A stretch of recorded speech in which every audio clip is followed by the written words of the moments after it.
A plus B i en parentes i anden. Og for at regne det her ud, så siger du A plus B, så laver du det om til 2 parenteser. A plus B. Og for at regne den ud, siger du A gange A, det er A i anden, plus A gange B, det er A B, plus B gange A, det er A B, plus B gange B, det er B i anden.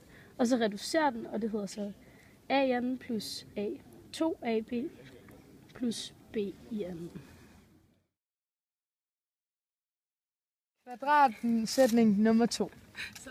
Den hedder A minus B parentes i anden.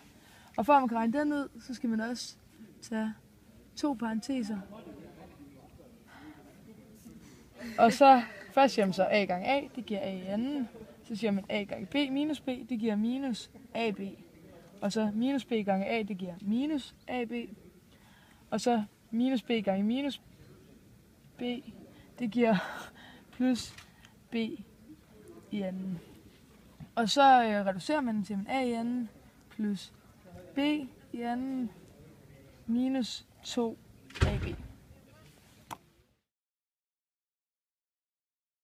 Tredje kvadratsætning, den hedder A plus B, parentes A minus B.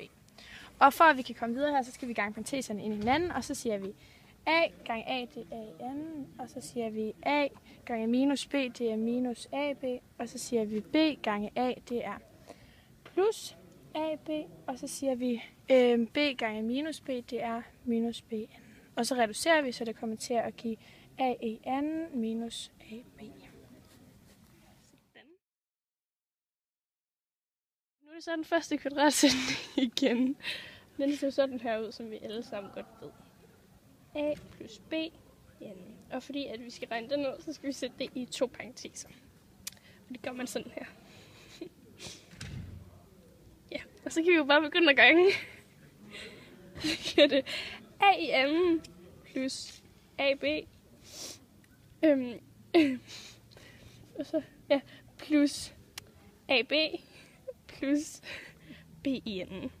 Og det, så skal vi bare reducere lidt. Og så står der A i anden plus B i anden plus 2AB.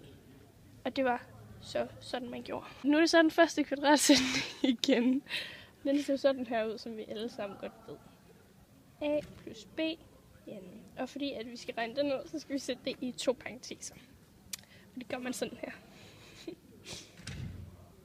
Ja, og så kan vi jo bare begynde at gange.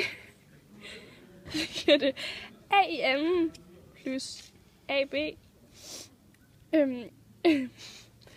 Og så plus AB plus B i anden.